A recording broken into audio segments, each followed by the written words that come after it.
Olá, tudo bem com vocês? Boa noite! Eu sou a Dani Silva, falo sobre espiritualidade, ferramentas terapêuticas, autoconhecimento. Se você não me conhece, já me segue aqui para ficar por dentro de todas as novidades que eu posto do mundo das ferramentas terapêuticas, do autoconhecimento. Sejam muito bem-vindos e se você sabe de alguém que possa gostar desse nosso bate-papo sobre esse assunto que é tão polêmico, né? Ainda mais nos dias de hoje, falar sobre casamento, poligamia. Então já pega aqui ó, o sininho, já compartilha com quem você sabe que gosta desse assunto e chama para vir participar da nossa live. Então, muito bem-vindos. Já comenta aqui para mim se tá dando para ouvir, se tá vendo bem, se o som tá legal. Coloca aqui para mim, por favor. Também tô aqui no YouTube, no canal do YouTube, agora também com o YouTube, mas foco aqui para que a gente possa compartilhar conhecimento, para que a gente possa abordar esse assunto que às vezes traz tanta coisa polêmica e para a gente discutir um pouquinho, olhar para dentro, conhecer ali quais são os gatilhos que podem estar nos impedindo de querer pensar, sequer pensar em casamento. Muitas pessoas, quando a gente fala, você quer se casar? E se essa pessoa já foi casada alguma vez na vida, ela vai falar, não, eu acho que não, agora eu quero ficar solteira. Então, nós vamos construir aqui um pensamento em cima disso. Oi, Ana, tudo bem? Seja bem-vinda. E se você já sabe de alguém que gosta desse assunto, já pega o aviãozinho aqui, ó, compartilha e manda vir aqui para nossa live de segunda para vir conversar e trazer mais conteúdo, trazer mais pontos de vista para que a gente possa colaborar aqui e construir um pensamento que faça sentido para vocês, que ajudem vocês a entender melhor, especialmente porque nós vamos usar a base do Livro dos Espíritos, tá? Para construir esse raciocínio aqui, que é uma coisa que eu gosto bastante. Sempre tenho as minhas bases, as minhas convicções e tô compartilhando aqui com vocês um pouquinho delas, tá bom? Então, já convida aí quem você sabe que gosta desse assunto, quem gosta também desse ponto de vista do espiritismo e já chama aqui para nossa live, tá bom? Então, eu vou começar falando com base em que nós vamos construir o nosso pensamento, tá? Então, eu vou ler para vocês a pergunta do Livro dos Espíritos, pergunta 695, onde Kardec pergunta aos espíritos, a seguinte questão: o casamento, ou seja, a união permanente de dois seres, é contrária à lei da natureza? Você sabe qual é a resposta? Já sabe qual foi a resposta que os espíritos deram para Kardec? Não? Então fica aqui comigo que você vai saber e a gente vai construir um pensamento sobre casamento versus poligamia, tá bom? E se você sabe de alguém que gosta desse assunto, ó, já compartilha e chama para vir conversar aqui na nossa live de segunda-feira. Então, o que os espíritos responderam para Kardec sobre se casamento era algo natural, era uma lei natural que nós deveríamos ter. Então, já vamos saber aqui o que os espíritos disseram para Kardec. É um progresso na marcha da humanidade. Então, a espiritualidade coloca que o casamento, quando uma sociedade se estrutura nas bases do casamento, isso significa que aquela sociedade está evoluindo. E a gente vai entender os motivos disso. E você também coloca aqui para mim se você tem dúvidas e se você faz sentido esse pensamento para você, tá bom? Então, vamos trazer aqui conhecimento, que conhecimento liberta, tá bom? Então, tá aqui aberto, comenta para mim se você gosta, se você faz sentido esse pensamento, tá bom? Nosso bate-papo aqui é bem aberto para que a gente possa construir aqui um raciocínio que liberte de crenças, de pensamentos que nos limitam e que às vezes nos afastam dos nossos compromissos, nos afastam do amor da nossa vida, porque a gente fica muito preso ao que uma sociedade quer colocar como imposição para nós, tá bom? Então, os espíritos responderam para Kardec que o casamento é um progresso na marcha da evolução da humanidade. Então, o que isso significa? Que quando a gente tem uma construção em cima de um casamento, assim como todo mundo que está me assistindo que é casado e sabe o que representa ser casado, ou que já foi casado e sabe o que isso representa, pode ser que faça sentido muito mais para vocês, para mim, né, do que para as pessoas que nunca foram casadas. Então, essa é uma construção que eu espero que todo mundo um dia tenha a oportunidade de vivenciar. Porque só quando a gente, na maioria das vezes, a humanidade tende a aprender com os próprios exemplos, com os próprios erros. Poucos de nós aprendem com os erros dos outros ou com os exemplos dos outros. Na maioria das vezes a gente paga para ver. E aí, casar-se pelo menos uma vez pode ser que faça com que a gente mude alguma chavinha dentro de nós.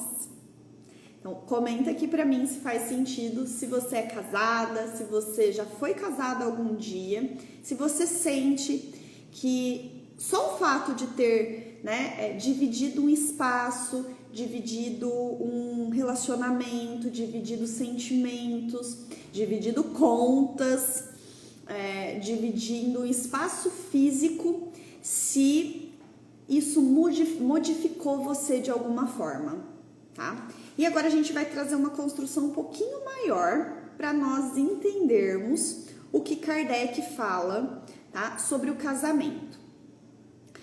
Na pergunta seguinte, ele coloca assim: qual seria o efeito, tá, de abolição do casamento sobre a sociedade humana?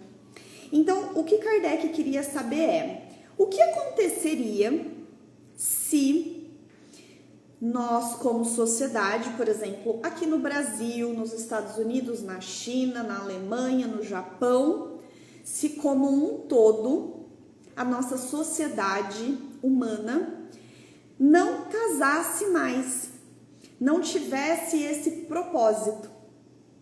Então Kardec vai perguntar aos espíritos, porque ele entende que tem um propósito o casamento.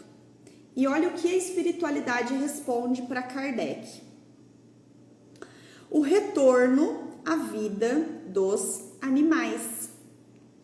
Então, o que Kardec perguntou, né? Se isso teria um impacto e qual o impacto teria se a humanidade abrisse mão de se casar, tá? E aqui nós estamos falando de um coletivo. Não é se a Dani quiser nunca mais se casar, não é se você que está assistindo a live não quiser se casar. Significa levar um comportamento numa amplitude tão grande que isso se torne o padrão de uma sociedade, tá? Então, ele quer saber o que significa se o padrão não casar-se mais acontecesse na sociedade como um todo. E aí ele diz que isso seria como se nós voltássemos nos comportar como animais. E nem é o animal que é monogâmico. que a gente vai falar disso também, tá? E ele constrói um raciocínio um pouquinho mais amplo. A união livre e fortuita dos sexos pertence ao estado de natureza. O casamento é um dos primeiros atos de progresso nas sociedades humanas, porque estabelece a solidariedade fraterna e se encontra entre todos os povos, embora nas mais diversas condições. A abolição do casamento seria, portanto, o retorno à infância da humanidade e colocaria o homem abaixo mesmo de alguns animais que lhe dão o exemplo das uniões constantes. Então, vamos falar um pouquinho sobre isso aqui. Quando Kardec perguntou aos espíritos, né, o que seria uma sociedade retroagia a um estado onde não considerasse mais o casamento, e casamento aqui, não vamos colocar só como se fosse aquela união onde você vai à igreja ou vai ao cartório e formaliza, tá? Isso a gente pode construir até mais para frente, né, um pensamento sobre isso, porque talvez nós abríssemos mão de nos comprometermos, né, no papel, de usar aliança, ou na igreja, tá? Aqui Kardec fala do compromisso que a gente vai estabelecer com o parceiro com quem a gente decide dividir uma vida. E ele coloca que se a gente abrir mão de estabelecer um compromisso, né, de casamento, e aqui ele não fala de papel, de ir à igreja ou coisa do tipo, nós estaríamos escolhendo regredir. Regredir é um estado muito animalesco, porque muitos animais, né, são poligâminos, ou poligâminos, isso. Se eu errei aqui na conjunção aqui da palavra, vocês me corrijam. Então, muitos animais têm comportamentos, tá, de se relacionarem com diversos parceiros, né, não ao mesmo tempo, mas durante o mesmo período, tá? Então, por exemplo, de manhã eu tô com um, à tarde eu tô com outro, segunda-feira eu tô com uma parceira, na terça eu ligo para outra, na quarta eu tenho uma quarta parceira e assim por diante, tá? Então, a maioria dos animais ainda tem esse comportamento. E é um comportamento muito instintivo. Por quê? O comportamento do animal, especialmente do macho, é um comportamento de procriação. É um comportamento de procurar diversas fêmeas para procriar no intuito de perpetuar a sua espécie.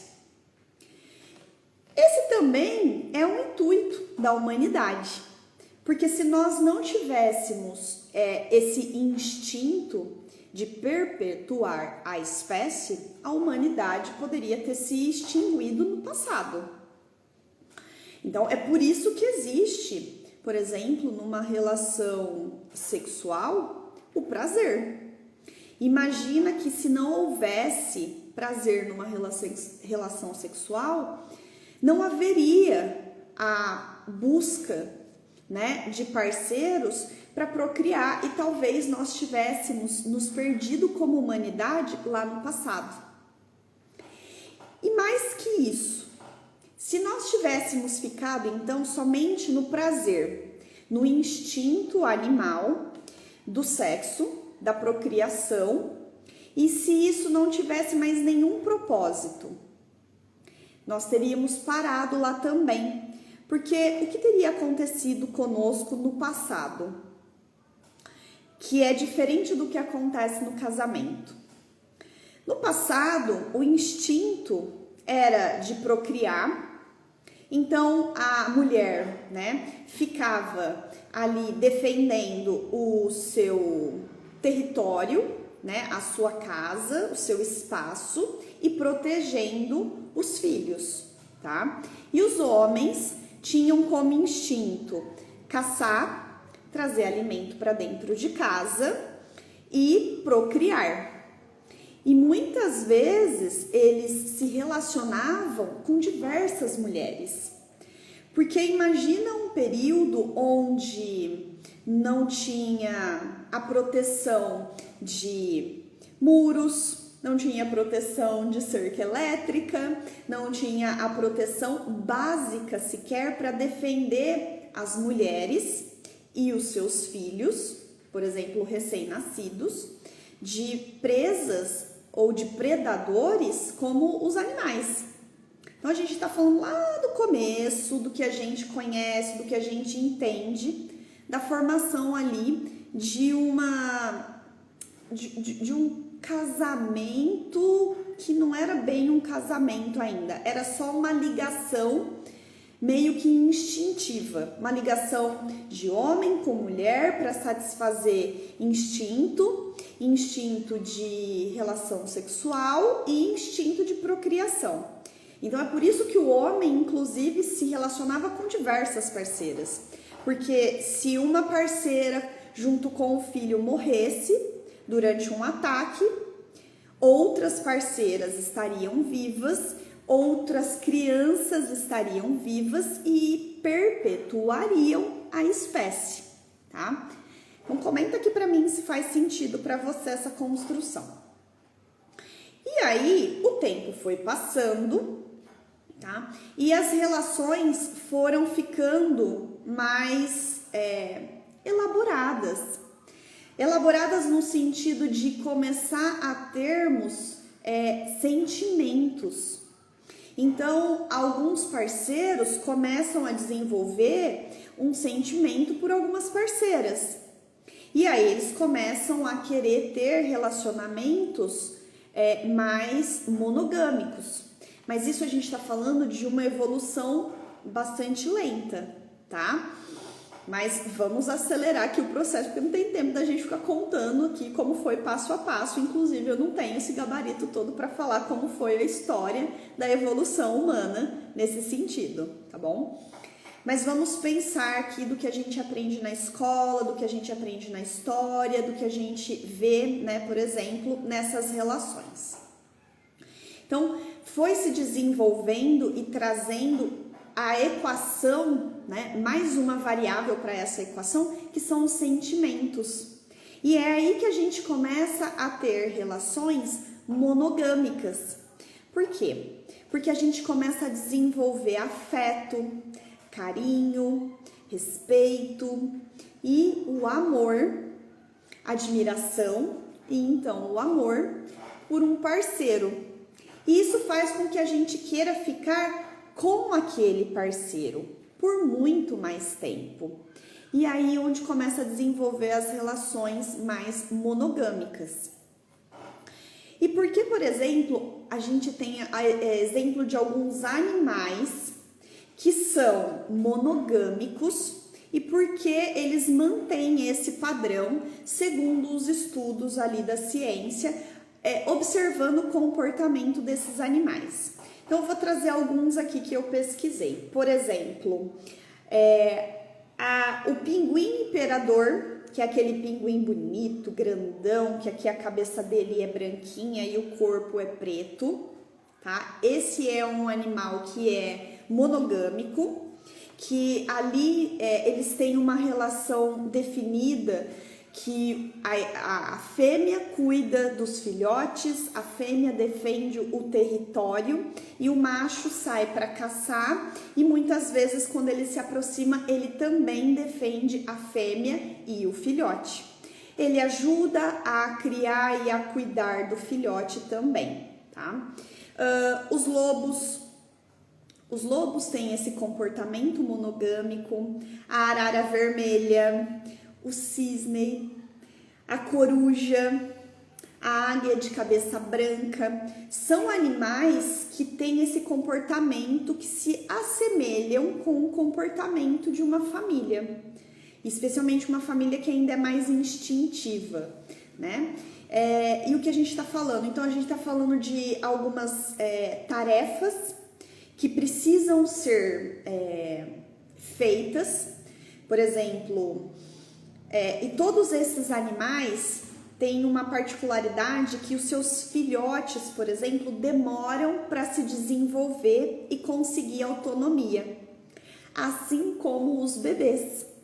Os bebês, quando nascem, dependem 100% dos seus pais, ou da sua mãe, ou do seu pai. Ele depende de um outro adulto, ou de uma outra pessoa, para alimentá-lo, para trocá-lo, para cuidar das suas necessidades básicas. Então, se nós, por exemplo, dentro de uma relação, temos ali estabelecido alguns papéis onde uma pessoa se propõe a cuidar das necessidades do bebê e outra pessoa se propõe a cuidar das necessidades do casal como um todo, por exemplo, no sentido de buscar os recursos financeiros. Porque vamos trazer uma construção aqui, tá? E essa construção pode inclusive valer para relações homoafetivas. Porque se você for observar, mesmo em relações homoafetivas, sempre tem alguém que, quando eles escolhem engravidar ou adotar uma criança, na maioria das vezes, dependendo da condição financeira, que talvez os parceiros não tenham essa liberdade financeira para ambos pararem de trabalhar, ou o dinheiro não trabalha por eles, nós vamos observar que uma das pessoas se compromete a cuidar da criança e a outra se compromete a cuidar do necessário para o material. Então a gente vê uma divisão de tarefas. Essa divisão é inclusive muito positiva, porque você imagina quando duas pessoas querem fazer a mesma coisa, por exemplo, cuidar do bebê. E duas pessoas não querem fazer outra coisa, como, por exemplo, buscar recursos financeiros quando isso é necessário. Vão ficar duas pessoas brigando. Vai ter excesso em um lugar e falta em outro. E aí é onde, de repente, os casamentos se perdem. Especialmente quando a gente não tem os papéis bem estabelecidos. E vejam aqui que eu tô falando, né, inclusive trazendo essa construção de relações homoafetivas para tirar o peso da gente estar falando de preconceito, que é a mulher que tem que fazer isso ou o homem que tem que fazer aquilo. Mesmo que a gente saiba que o homem pode fazer, se assim for necessário, mas que é natural que a mulher faça, especialmente nos primeiros meses de vida de um bebê. A gente percebe que talvez existe uma zona de facilidade, até porque a mulher tem o seu corpo todo preparado para alimentar o seu filho, né, muitas vezes, enquanto que o homem tem uma facilidade maior, às vezes, de prover essa família. E é o que acontece com os animais também.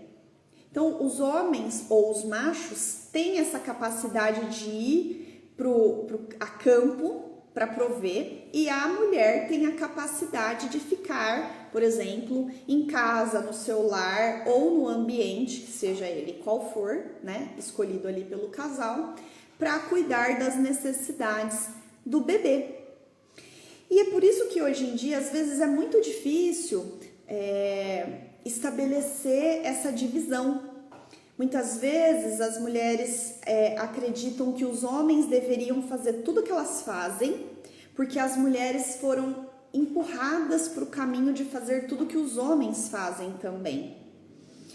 E muitas vezes, em vários cargos, em várias situações, nós podemos fazer isso, tá? Mas será que isso é a nossa zona de facilidade? Será que a gente fica confortável? Se nós tirássemos todos os preconceitos, todas as construções externas, será que era deixar o meu bebê com 1 mês de vida, com um estranho, numa creche ou coisa do tipo, para voltar a trabalhar, é o que de fato eu gostaria de fazer? Para as mães que estão aqui, podem responder melhor que eu, porque eu não sou mãe ainda. Então respondam aqui para mim. Se vocês gostariam de deixar os filhos de vocês com 1 mês de vida, por exemplo, para precisar ir atrás do sustento. Se não faria mais sentido nessa relação, né, o parceiro ir atrás do sustento e cuidar de vocês dois. Coloca aqui para mim se faz sentido isso, tá? E por que o Kardec pergunta, né, sobre essas relações familiares? Porque a partir do momento onde nós não nos preocupamos mais, nem sequer em tentar produzir uma família para as crianças, para as gerações que chegam, nós perdemos as referências. No sentido de, inclusive, as crianças não saberem como se comportar. Elas vão se criar, elas vão aprender? Elas vão. Mas percebam como um lar que não tem uma construção, às vezes, de duas energias, né, sendo demonstradas ali, tanto a feminina quanto a masculina, pode trazer prejuízos. Inclusive porque dentro da construção de uma família, de um casamento, nós temos várias travas que às vezes nos impedem de fazer coisas que mais pra frente nós vamos nos arrepender. Então, normalmente a gente vê pessoas que às vezes com 20 anos se comportavam de uma forma, né, dentro dos próprios relacionamentos, e com o passar do tempo, com a maturidade, com as experiências que foram ganhando nos relacionamentos, se comportam de outra forma. A gente vai aprendendo dentro dos relacionamentos a diminuir as nossas expectativas sobre o outro. Nós podemos aprender a não nos comportarmos como mãe dos maridos, ou pelo menos deveria. E essa construção a gente vai trazer na próxima live, que faz muito sentido dentro da construção de energia do Yin e do Yang. Nós vamos aprender a dar valor para outra pessoa que está ali do nosso lado, por exemplo, num dia onde nós estejamos doentes, onde a gente não consiga levantar da cama e a gente precisa do suporte de uma outra pessoa. E a gente encontra isso no parceiro. Então, é muito mais profundo do que só falar assim, casamento no sentido de assinar um documento no cartório, de fazer uma mega festa no religioso e daí 5 meses estar se divorciando. Que inclusive é uma outra lei que, segundo Kardec, né, pergunta aos espíritos, não é uma lei natural, mas é uma lei criada pelos homens, e a gente sabe, né, existe o divórcio esse que chegou muito tarde, de acordo com as leis, porque por muitos e muitos séculos as mulheres foram obrigadas a ficarem presas em casamentos, em relacionamentos tóxicos, em relacionamentos completamente abusivos, porque numa sociedade, né, patriarcal, porque era, né, os homens que iam construir o mundo lá fora, então não tinha como ser muito diferente disso, né? E aí nós demoramos muito para adquirir o direito de podermos dissolver algo que talvez nunca deveria ter sido unido. Então tem uma frase do Emmanuel que ele fala através do Chico, que o divórcio ele separa o que nunca deveria ter sido consumado.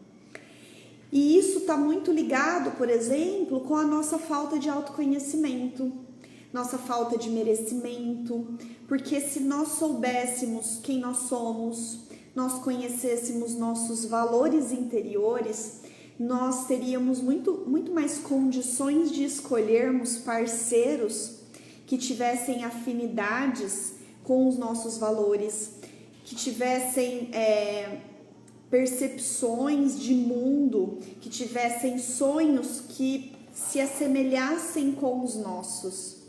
Nós teríamos condições de escolhermos com mais consciência. E feito isso, os casamentos poderiam durar mais, porque nós estaríamos nos unindo não só pelas conexões físicas, né, que é o detalhe da poligamia. Então eu vou ler aqui para vocês para a gente entrar aqui na poligamia. Qual é a pergunta 701, tá, do Livro dos Espíritos? Qual das duas, poligamia ou a monogamia, é mais conforme a lei natural? E entendam aqui lei natural, que seria aquela lei que vai reger a humanidade. É como se fossem as leis de Deus, tá? A poligamia é uma lei humana, cuja abolição marca um progresso social. O casamento, segundo as vistas de Deus, deve fundar-se na afeição dos seres que se unem. Na poligamia não há verdadeira afeição. Não há mais do que a sensualidade. Então percebam que quando a gente desenvolve relacionamentos poligâmicos, e isso pode inclusive acontecer com uma pessoa casada, que às vezes trai os parceiros em diversos outros relacionamentos extraconjugais. Primeiro de tudo, que essa pessoa está se ferindo e não percebe, muitas vezes. Ela, às vezes, uma dor interior, uma ferida interna, uma ferida às vezes que nasce na infância, que não é tratada. Sequer, às vezes, a pessoa sabe que ela existe, ela só age e reage, e faz com que ela tenha vários relacionamentos extraconjugais dentro de um casamento. Ela não percebe que, primeiro de tudo, ela está se ferindo, porque ela está indo contra um instinto de preservação. Porque sair com diversos parceiros, por exemplo, é muito arriscado. É muito arriscado no sentido de doenças sexualmente transmissíveis. É muito arriscado no sentido de engravidar e trazer bebês para esse mundo que não haviam sido planejados. E a gente entra no problema, por exemplo, da discussão do aborto, que fica para uma próxima live aqui, que é um tema também bem complexo, especialmente para o espiritismo, né? A gente traz uma ferida para um casal, que pode ser que nunca consiga cicatrizar e torne esse relacionamento inviável de continuar. E aí que entra, graças a Deus, o divórcio. Porque imagina continuarmos numa relação onde o respeito já foi embora, a admiração já foi embora, mas por lei nós não poderíamos nos separar, teríamos que continuar com aquele parceiro. Isso seria extremamente doloroso, especialmente se nesse relacionamento não tivesse o perdão. o perdão especialmente por parte das mulheres, que segundo uma pesquisa são elas que perdoam muito mais traições extraconjugais do que os homens. Então a gente vai construindo e vai vendo que é muito mais amplo do que só dizer você é monogâmico ou você é poligâmico. E isso é muito mais profundo do que só eu sou livre, a minha vida como solteira é incrível, eu não quero me comprometer porque está ótimo do jeito que está. Ok, tá ótimo, tá bom, tá maravilhoso. Mas existe o crescimento verdadeiro quando nós estamos sozinhos? A humanidade, na média, cresce muito mais diante das dificuldades do que das facilidades. Inclusive porque as facilidades geram as famosas zonas de conforto. E às vezes, até dentro de um relacionamento que caiu na zona de conforto, muitos casais podem se perder e a gente para de evoluir.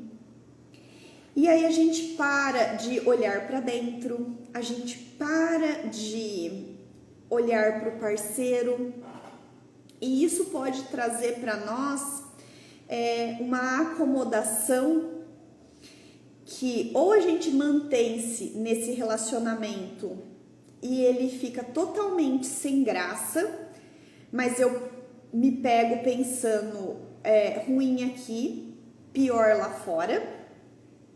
Ou eu estou aqui fora e penso, não quero entrar, tá tão bom aqui, não preciso dar satisfação para ninguém, não preciso me comprometer com ninguém, não preciso dividir as contas, não preciso pensar em filhos, não preciso, muitas vezes, né, essa questão dos filhos também a gente vai construir mais pra frente, né, o porquê às vezes de muitos casais não quererem se comprometer com os filhos, que é um pensamento que é natural e que por mais que a gente fale da sociedade, porque parece que existe sempre uma cobrança da sociedade, é porque se nós formos ver, é o que acontece num ciclo natural. Nós nascemos, crescemos, definimos alguma profissão ou não, e você pode definir uma profissão ou não, ok, mas você concorda que você precisa ser responsável pela sua subsistência, no mínimo, especialmente se você é um adulto. E como você é responsável pela sua subsistência? Normalmente trabalhando. E aí, por isso, às vezes, a primeira cobrança ali de qual vai ser sua profissão, o que você vai fazer depois que você terminar a escola, você vai fazer faculdade, você vai fazer um curso técnico. Depois disso, a gente tem ali quando vai arrumar um namorado, depois quando vai casar, depois quando vai ter filhos, depois quando vai vir um segundo filho, aí começa a pergunta, vai ter terceiro filho? Não vai? Então percebam que essas perguntas externas, inclusive, elas de alguma forma nos fazem pensar, nos questionarmos, para sairmos da nossa zona de conforto ou para a gente tomar decisões. Seja ela no sentido de você tá namorando, você tá ali há 5 anos com a mesma pessoa, já tem profissão, ambos já têm uma vida financeira equilibrada e nada de dar o próximo passo. O que será que está impedindo de dar o próximo passo? Qual será o medo que você tem às vezes de se comprometer? Será que o seu modelo de casamento, aquele que você viu e que você cresceu dentro de casa, não te estimula a querer se casar? E aí, quando a gente vai atender, né, as pessoas que se propõem a passar por um desenvolvimento humano, escolhem uma ferramenta terapêutica Quando elas chegam num consultório ou chegam para fazer a sua primeira sessão, normalmente um terapeuta, dependendo da sua linha de atuação, ele vai perguntar como foi a sua infância.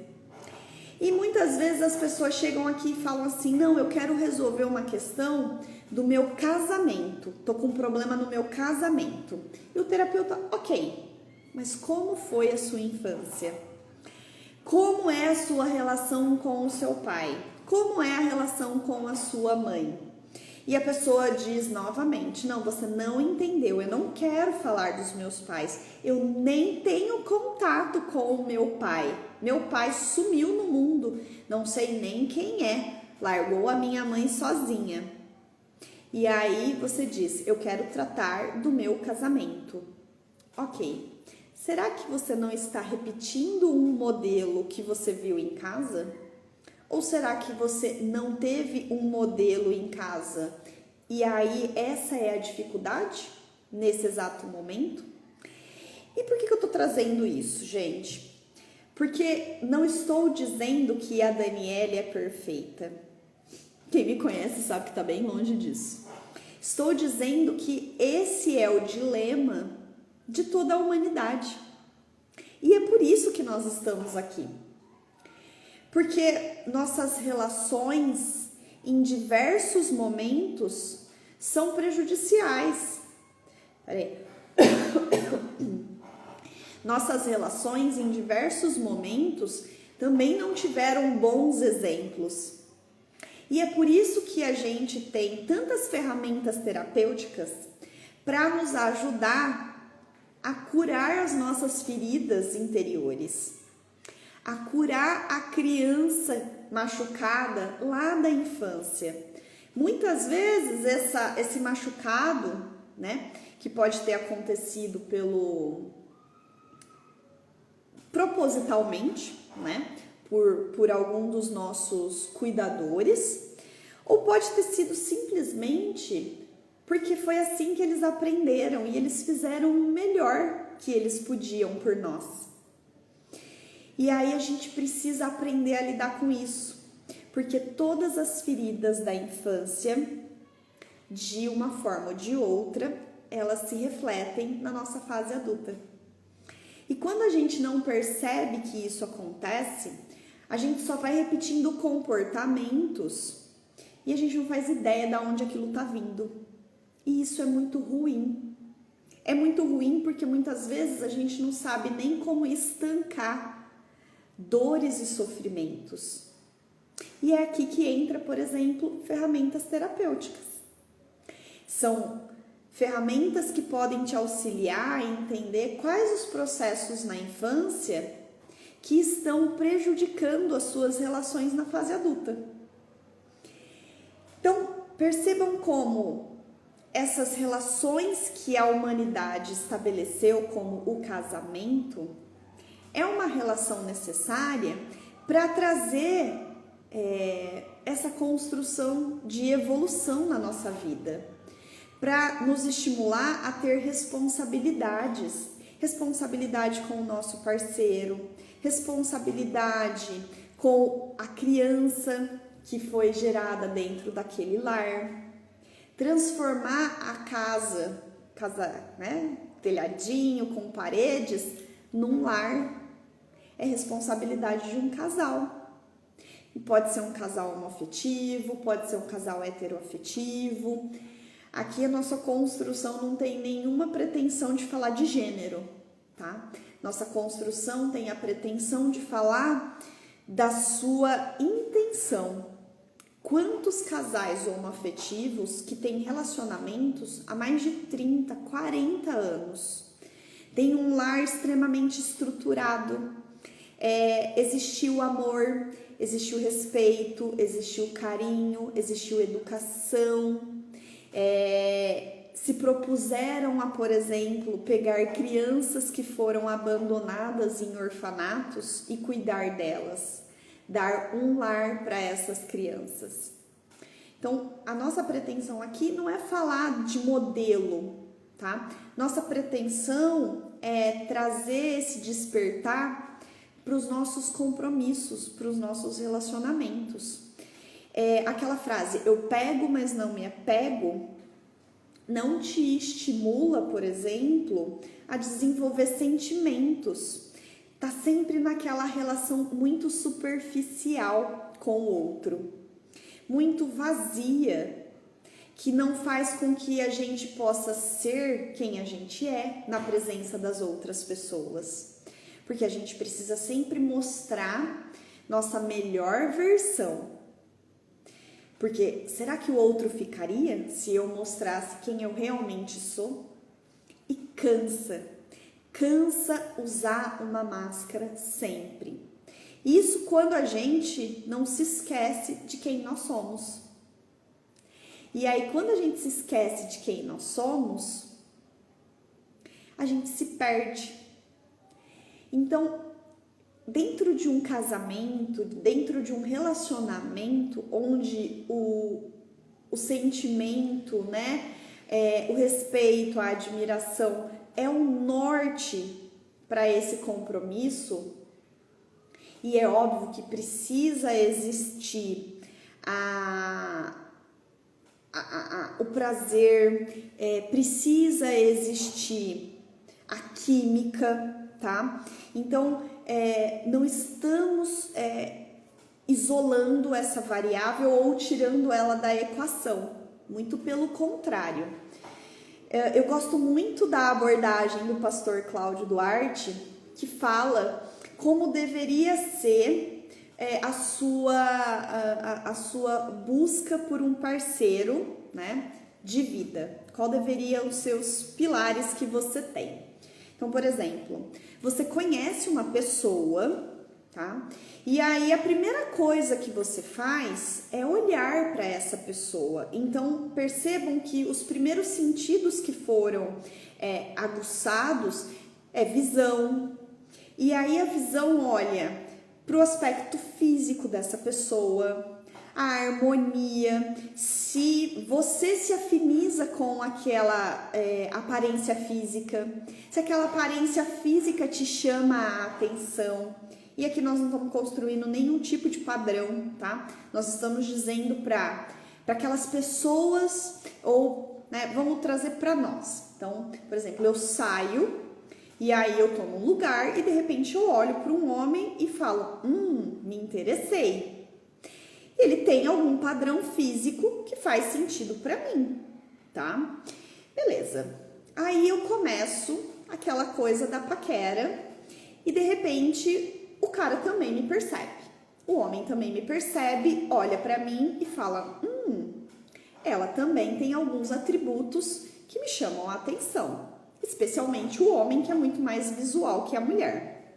Então começa aquela paquera. E ninguém tá paquerando se eu tenho diploma em Harvard, se eu tenho... Porque nesse momento não se sabe nada disso, gente. Nesse momento a gente tá olhando ali as feições físicas. De repente você passa perto e aí você consegue sentir o cheiro dessa pessoa. Essa pessoa sente o seu cheiro. Ou a paquera evolui e vocês partem para uma conversa. E aí vocês começam a conversar e você percebe se existe aquela, aquela vontade de cada vez mais se aproximando da pessoa, cada vez mais ouvindo o que aquela pessoa está dizendo, se o som da voz daquela pessoa te agrada, ou se de repente você chega perto e não é bem o que eu imaginava, e você sai correndo rapidinho. Então percebam que existe ali esse primeiro contato e ele é muito visual.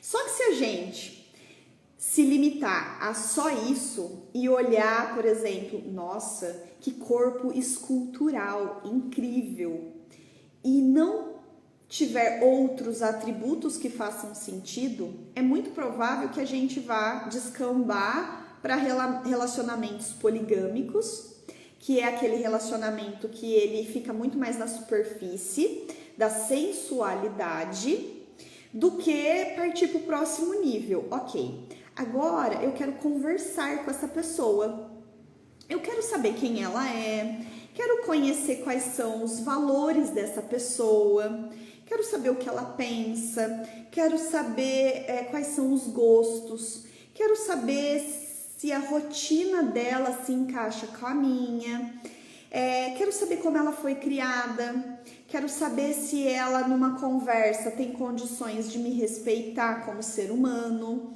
E aí a gente vai estabelecendo um novo pilar. Esse pilar está muito mais voltado, mais agora para olhar para dentro, conhecer valores, tá? Quero saber se esse homem, por exemplo, trabalha, se ele se sustenta, se aos 40 anos ele ainda mora com a mãe ou não. Quero saber algumas coisas ali que, para um relacionamento adulto, maduro, precisam ser levados em consideração. Então, eu preciso abrir mão de olhar somente para o físico dessa pessoa. E depois, a gente vê, legal, eu me atraio por essa pessoa, né? Eu admiro esse homem me passa segurança, né? Essa mulher me passa segurança. Então, vamos estabelecer um namoro? E é aqui que mora o detalhe. Hoje em dia, as pessoas acham que para conhecer umas às outras é ficando.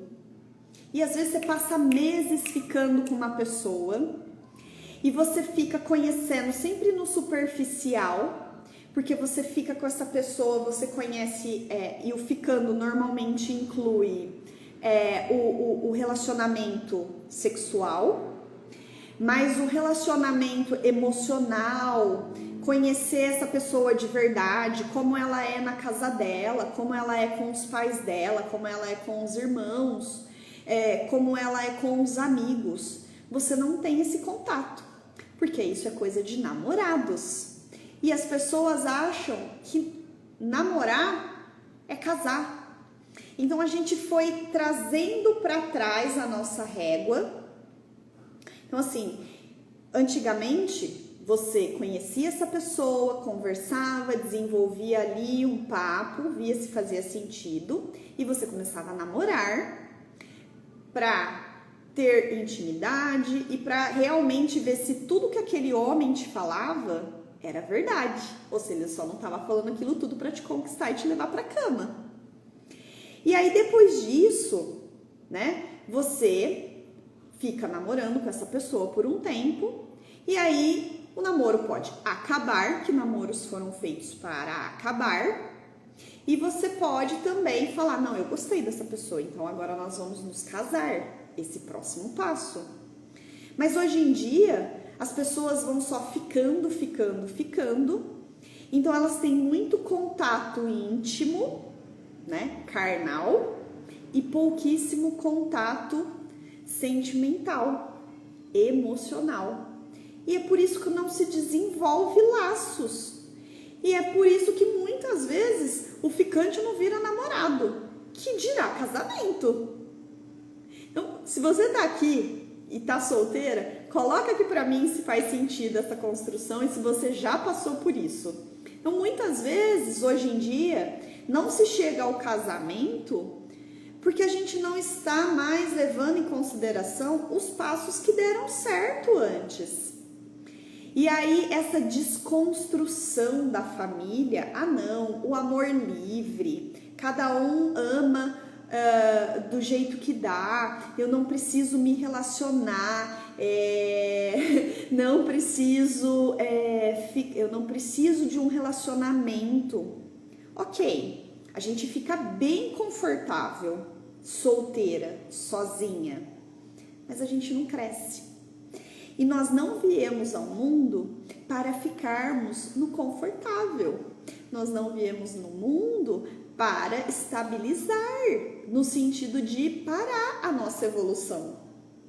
Nós viemos ao mundo para evoluir.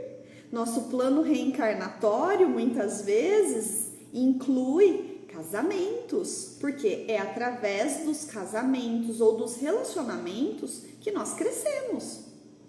É através dos relacionamentos que nós temos a oportunidade, por exemplo, de desenvolver várias competências emocionais. Diante de um término de um namoro, por exemplo, na juventude, nós vamos desenvolver a resiliência. Resiliência é essa para entender que o outro pode partir e eu não vou morrer se ele partir. Nós podemos desenvolver os limites de, por exemplo, ir cedendo dentro de uma relação que é extremamente benéfico e necessário que exista, né? Cada um vai cedendo um pouco e nós vamos entendendo também os limites de ceder. E a gente vai falar muito isso também na live da semana que vem sobre a energia feminina e masculina, tá? Então, é necessário, por exemplo, para que a gente se comprometa com o outro. Não, o meu parceiro, o sonho dele, por exemplo, é em ser empreendedor. E eu vou apoiá-lo nesse sonho. Então, percebam que é dentro das relações que nós crescemos. E é por isso que o ser humano não foi feito para viver numa ilha. O ser humano foi feito para viver em sociedade, no coletivo. Só que, mesmo no coletivo, as relações ficam no superficial. Então, é por isso que nós precisamos viver em relacionamentos. São os relacionamentos que proporcionam a nossa evolução, que trazem o desenvolvimento das competências emocionais. Que diante de a perda, por exemplo, de um filho, em muitos casos, um casal não se separe. É muito comum. A gente tem, por exemplo, no filme do Chico Xavier, essa construção. Que um casal, né, o filho morre e aí esse casal começa a se afastar, porque eles não conseguem lidar com a perda do filho. E é aí que eu gosto, por exemplo, da doutrina espírita, porque eles não perderam esse filho eternamente. É uma passagem duríssima e eu aqui não posso nem dizer com muita propriedade, tá? Quem é mãe, quem é pai pode dizer e trazer essa construção muito melhor que eu. Mas o que eu posso trazer para vocês é que não é um adeus definitivo. É um até breve que pode se tornar muito longo, tá? Mas que nunca vai ser definitivo. Porque assim que desencarnar, a possibilidade de ser recebido pelo parente que desencarnou é gigante. Então, uma mãe poder ser recebida por um filho, por exemplo, é gigante essa possibilidade, especialmente se essa mãe seguiu a sua jornada cumprindo os mandamentos aqui que Jesus nos deixou, amar uns aos outros, né? No filme do Divaldo, por exemplo, também tem essa construção de uma mãe que perdeu o filho e ela vivia a todo momento pensando em suicídio. E aí o filho diz: minha mãe, pare de pensar em suicídio. Despenda o seu tempo que você gostaria de estar investindo em mim, cuidando de mim, para as pessoas que precisam. E vai chegar a nossa hora de nos reencontrarmos. Isso faz com que a saudade diminua ou cesse? Não. Isso faz com que não doa? Também não. Mas isso faz com que você não seja tomada pelo desespero. E especialmente não tome atitudes das quais você vai se arrepender. Por exemplo, essa mãe no filme que ele fala: pare de pensar em suicídio. Então, é essa construção mais ampla que, por exemplo, as bases do casamento podem ajudar a superar. Diferente de você passar por tudo isso sozinha. E quando a gente está num relacionamento, às vezes, né, de uma poligamia, que em alguns lugares do mundo hoje ainda é aceito, por exemplo, a gente viu essa construção, especialmente nos filmes, né, porque isso é muito mais lá no Oriente, que isso é permitido, como nas novelas também, globais, Caminho das Índias, a novela da Jade lá, que trazia essa construção. Então a gente percebe como é difícil lidar, né? Como ali na novela, mesmo que seja ficção, baseada, né, na vida de muitas mulheres do Oriente, como é difícil lidar com essa relação de vários casamentos. Até ali a gente percebia uma construção que o marido tinha uma esposa preferida, muito provavelmente porque era por ela que ele desenvolvia um sentimento, e talvez com as outras ele se casasse só por convenção da sociedade. Então percebam como as convenções sociais muitas vezes podem estar prejudicando, né? Especialmente aqui no Ocidente, quando diz que a família ou o casamento é uma instituição falida. E se a gente pensar dessa forma, segundo o Kardec, pergunta aos espíritos, nós estaremos fadados a voltar a nos comportarmos como animais, que se relaciona só por instinto e prazer.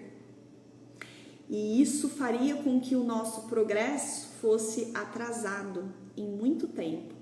Porque em muitas construções que a gente vê dos livros, né, dos romances, por exemplo, espíritas, foi através do casamento que muitas pessoas conseguiram deixar para trás diversos compromissos que tinham assumido no passado com seus parceiros, seja por causa das traições que houveram nas vidas passadas, ou seja por causa de outros compromissos que precisavam ser lapidados dentro de um relacionamento, de um casamento. Então, nós não estamos aqui romantizando e dizendo que o casamento é algo perfeito, ou que deveria, ou que é a fórmula mágica, né, de ser uma pessoa evoluída. Não, muito pelo contrário. Mas é a instituição que nós temos hoje que melhor nos atende no sentido de ser a ferramenta que mais nos aproxima dos propósitos que Deus tem para nós. Então, era essa construção que eu queria trazer para vocês hoje. Agradeço imensamente pelo tempo de vocês aqui, por terem compartilhado comigo. Deixe os comentários de vocês. Se vocês acham que alguém vai gostar dessa live, já pega aqui o aviãozinho e compartilha. A live vai ficar salva. Lembre-se que semana que vem nós temos uma live novamente. Vamos continuar construindo esse pensamento. Na semana que vem nós vamos falar sobre a energia, o yin, o yang, o feminino e o masculino. E aí a gente vai juntos pensando, né, de como esse propósito que nos aproxima de Deus pode ser bom para nós. Pode trazer mais equilíbrio, pode trazer mais harmonia para os nossos relacionamentos, pode servir de pilar para que a gente possa escolher os nossos próximos relacionamentos e termos aí uma construção mais sadia, um relacionamento mais sadio, com bases em pilares mais sólidos, e que a gente não precise se utilizar do divórcio no futuro para resolver os nossos problemas. Então, muito obrigada pela companhia de vocês e até breve. Tchau, tchau!